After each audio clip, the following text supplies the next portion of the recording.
Kalau kita bersedekah akan mendapatkan naungan dari Allah di padang mahsyar. Bagaimana dengan istri dan anak kita, akan dapat naungan atau tidak? Sedangkan yang bersedekah kan suami. Ini mungkin istri yang tanya ya.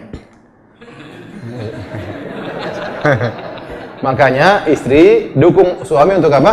Sedekah ya. Karena memang istri banyak dukung suami untuk pelit, banyak. Jadi enggak usah mas ya. Bahkan pelit sama orang tuanya. Ini mau kasih sedekah sama ibu 1 juta, kata istri enggak usah, ibu cuma makan tempe. 200.000 cukup. 200.000 cukup, katanya enggak usah. Yang nggak jadi pelit siapa? Istrinya. Istri ini luar biasa. Istri ini bisa membuat suaminya rajin bersedekah, bisa buat suaminya jadi apa? Pelit.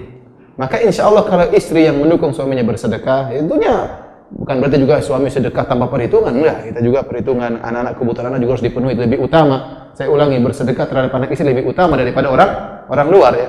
Karena ini kewajiban kita, yang lain itu sunnah, tapi anak istri kita apa? Wajib ya. Jangan sampai kita salah dalam menimbang ya. Orang lain kita kasih, anak istri kita kelaparan, nggak boleh ya. Tidak boleh seperti itu. Jadi kalau istri kita dukung kita untuk bersedekah, mudah-mudahan dia juga dapat pahala sedekah. Kenapa dia mendukung? Bukan Rasulullah SAW mengatakan, "Man dalla ala khairin falahu mithlu ajri fa'ili." Barang siapa menunjukkan kepada kebaikan, bagi dia pahala orang yang melakukannya. Mudah-mudahan kan sama-sama berdua dinaungi dinaungi pada hari kiamat. Kalau istrinya pelit, nanti kita dinaungi istrinya apa? Jauh kan, kasihan. Jadi istri jangan ngajarin suami pelit.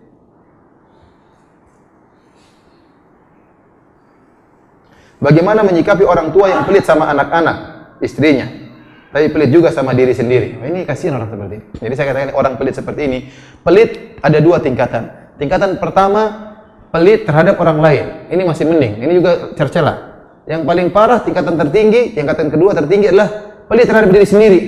Pelit terhadap diri sendiri. Ada, saya tahu orang, dia sakit, disuruh berobat ke Jakarta, karena dia di Jakarta mahal, lebih murah di mana? Padahal uangnya banyak, saya nggak punya uang, nggak apa-apa. Akhirnya dia meninggal, ya. Cari obat yang murah akhirnya mah. Ini kenyataan, benar. Benar.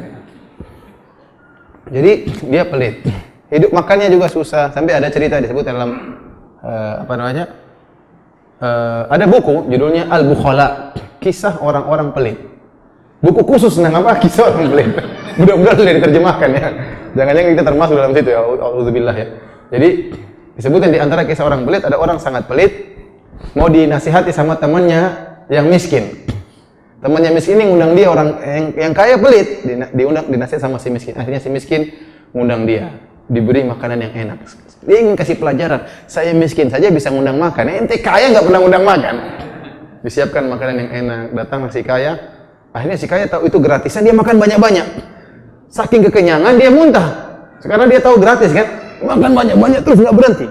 Sampai akhirnya dengan kekenyangan dia muntah. Wah, waktu dia muntah dia menangis.